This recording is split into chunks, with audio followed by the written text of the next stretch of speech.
Chapter 3 Stardust Supplemental Files, Part 1. President addresses nation after alien attacks, issues orders for mobilization of all National Guard regiments nationwide. UN Security Council convenes to discuss global concerns after attack on U.S. Capitol. Council Chairman concludes meeting, appropriate actions already being taken. Warning: access to this file is restricted to personnel with top secret clearance or above.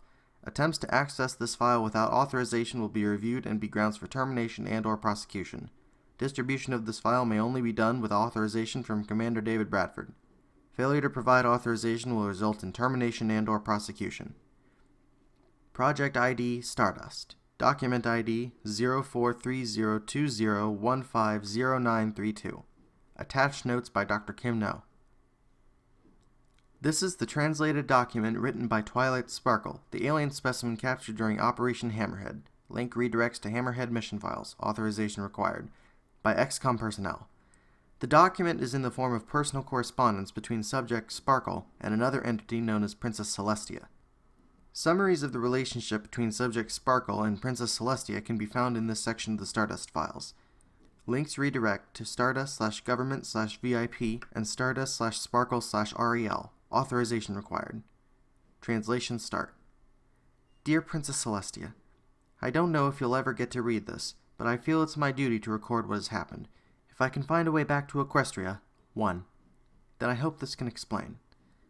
After you had returned to Canterlot, 1. The elements and I freed Discord, 2. But I'm afraid I fell for one of his tricks. I know you said that Fluttershy, 2. would be the most capable of reforming him, but he challenged me with a bet. If I won, he'd reform. If I lost, he would turn back to stone. I was so confident that I could win the bet since it was directly related to my studies on magic and friendship. 4. But now I fear it was just a trick that I fell for. The moment I agreed, Discord sent me someplace far away. As of this writing, I'm still unsure of just how far, but I suspect I may be on another world entirely. I'm afraid it isn't a peaceful place like Equestria is. The moment I arrived, I saw 3 of the local inhabitants die to a monster. When the monster found me, The following section is crossed out thoroughly and could not be translated. When I woke up, I found myself in a laboratory. After some surprises and confusion, I was able to speak with one of the locals who called himself Charles Shen. In hindsight, I should have asked what Charles and the others called themselves, since they certainly aren't ponies. 3. They're bipedal, mostly hairless, and have 4 limbs that end in claw-like appendages much like spikes. 2. Judging from what I've seen in my short time here, they're tool users and are extremely clever. I'm actually writing this letter with an invention Charles called the ballpoint pen, which is a quill with an inkwell inside. Genius, I know. Charles also described his people briefly, and it sounds like they're very much alone. They're very suspicious of strangers because they've been attacked so much. I can't think of any reason why any pony would be so mean, especially to a race as clever as Charles's. Charles himself is very curious and asked me several questions on a variety of subjects. I think he also asked questions on behalf of others who weren't in the room. He described a tool he wore that allowed him to speak and listen to others too far away to hear. I hope I get to see Charles tomorrow. He's the only friend I have until I get back home. I'll keep writing these letters, though I have no way of delivering them at this time without Spike. I think it'll be a good way to record how things progress. In the meantime, I'll do what I can to help Charles and his friends. I'm the first pony they've ever met, so I'll do my best to leave a good impression. Your faithful student, Twilight Sparkle. 1. The location names described are best guess translations according to Subject Sparkle.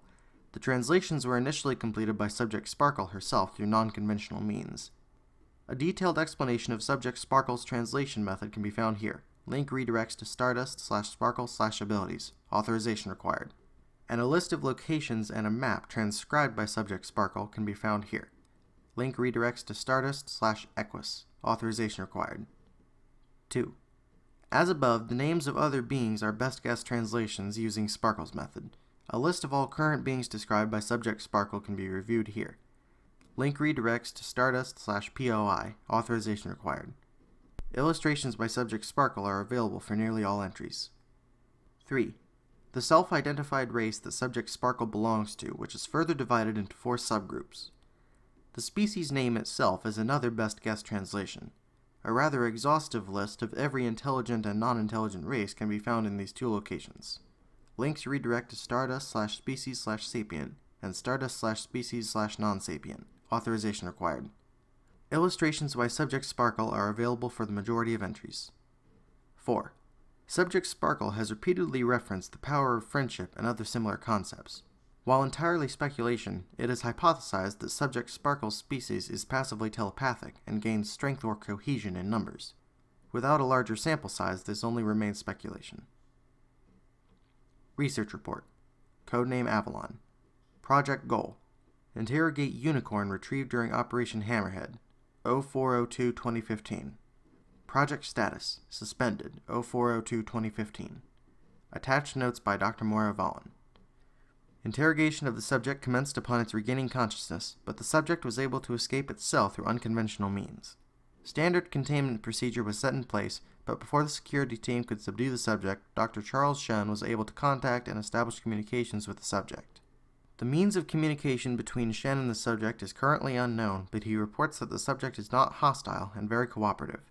Based on that statement and other evidence, Avalon is suspended, and Stardust will take its place to research this apparently willing subject and its abilities. Personal notes. I can appreciate how exciting this is, but Shen should go play with his toys in engineering and mind his own business. The research and interrogation of alien subjects is the purview of my team, and he overstepped his bounds by volunteering to interact with the subject. On that note, I swear that old man has a death wish for even volunteering in the first place. Entering an area alone with an alien with unknown capabilities was foolish in the extreme.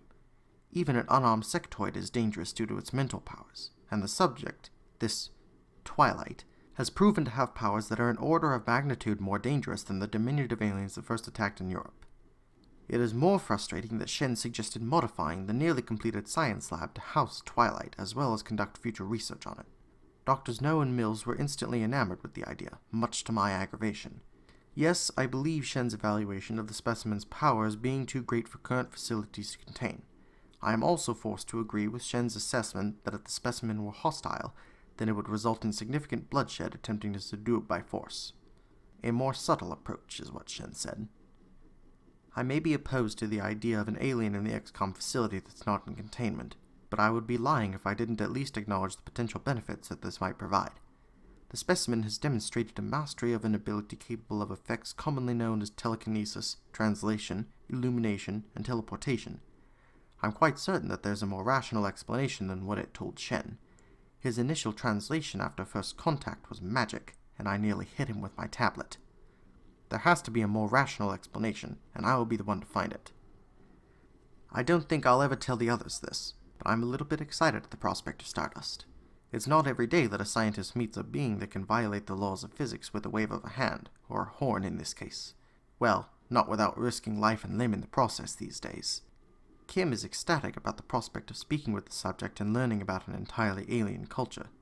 Joel has been grinning like an idiot after Shen's disclosure of the myriad of sapient life from its home world.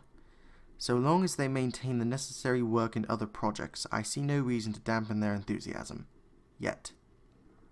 During Shen's debriefing and medical scans, I also took note of the subject's nature as a self-described academic and had asked him several questions, and was very curious in general. I've left standing instructions for Stardust personnel to answer any questions the subject poses, so long as they're comfortable with it, and it doesn't jeopardize the safety of the project or this world in general. My chief concern, out of the myriad of concerns brought up by Stardust, is the means by which the specimen can understand us, and what she did to allow Shen to understand her.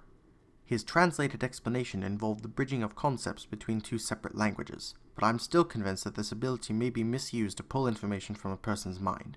I've instituted mandatory daily screenings for both physical and psychological changes for anyone that spends time with the subject.